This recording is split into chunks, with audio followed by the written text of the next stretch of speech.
Kembali lagi di channel YouTube Info Milenial. Ya, pada kesempatan kali ini kita akan membahas satu tema lagi yang menarik ya. Nah, ini memanfaatkan limbah atau sampah ya. Sampah kali ini adalah sampah dari kulit kelapa. Ya, jadi para petani biasanya setelah memanen kelapa ini kulitnya biasanya terbuang percuma ya, karena saking banyaknya biasanya hanya terbuang begitu saja, kemudian bahkan ada yang dibakar,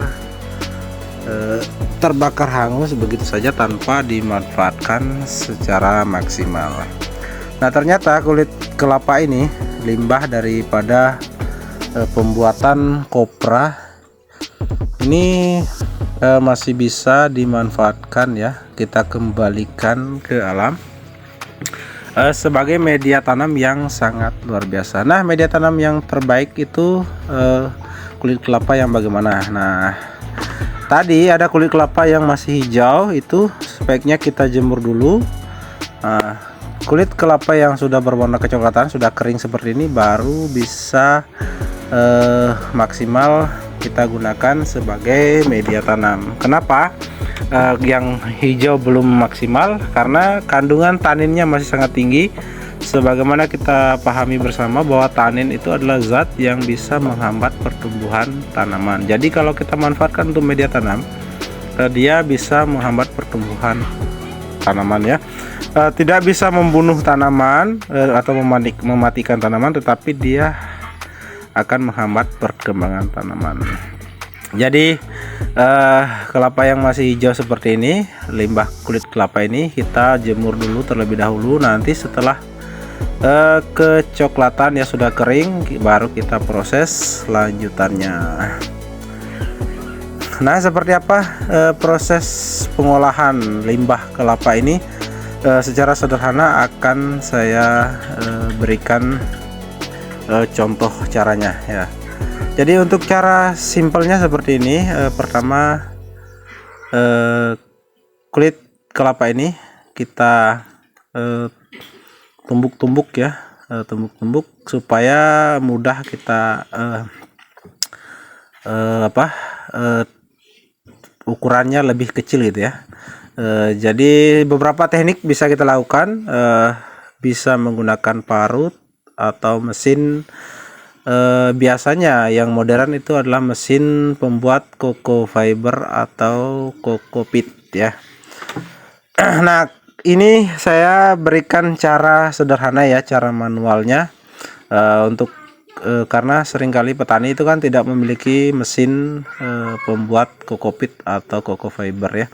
Jadi sederhananya seperti ini, cukup manual menggunakan alat seadanya ya. Jadi ditumbuk-tumbuk seperti ini kulitnya, agar mudah disisit ya, disisit.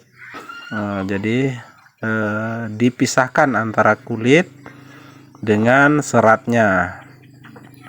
Nah, yang bisa kita manfaatkan sebagai media tanam adalah ini bagian coco fiber dan coco pitnya, atau istilah biasanya, istilah sederhananya, serat di bagian dalam ini dengan yang bagian kecil-kecil ini yang keluar ini terhamburan kecil-kecil. Nah, inilah yang kita akan manfaatkan sebagai media tanam. Untuk kulit bagian luarnya, lapisan luar kulit kelapa ini kita tidak manfaatkan sebagai media tanam, tetapi masih bisa akan kita proses lanjutannya, misalnya menjadi arang ya. Arang kemudian akan sangat bagus untuk sebagai media tanam, seperti yang beberapa konten sebelumnya itu arang sangat baik dibuat menjadi biochar atau biotron. Begitupun juga bagian batok kelapa ya, atau tempurung kelapanya. Ini kita proses selanjutnya menjadi arang. Nah, boleh dijual, arangnya dijual kembali atau dimanfaatkan kita langsung oleh petani sebagai media tanam, yaitu arang biotron atau biochar. Jadi semua limbah kulit kelapa ini seharusnya tidak terbuang sia-sia sama sekali. Ini sangat bermanfaat kita jadikan media tanam. Nah, kelebihannya Cocofit atau coco fiber ini ya, serat kulit kelapa ini mengandung unsur kalium yang sangat tinggi ya. Jadi dia di samping punya kemampuan menahan air yang luar biasa ya, ketika kita campur dengan media tanam ini pada saat penyiraman itu serat kulit kelapa ini, coco fiber dan cocopit ini mampu menahan air dalam waktu yang cukup lama. Sehingga petani akan hemat dari segi penggunaan air. Nah, proses lanjutan untuk pengolahannya. Jadi setelah serat sabut kelapa ini dipisahkan tadi dengan kulit bagian luarnya, dengan batoknya, dengan cara sederhana tadi, kemudian kita lakukan perendaman. Nah, perendaman itu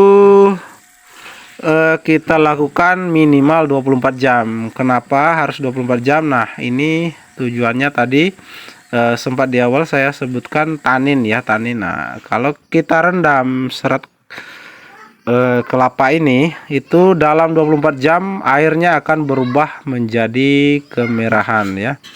Nah, air berwarna merah ini adalah tanin ya, tanin. Nah, itu kita harus buang ya. Kita buang.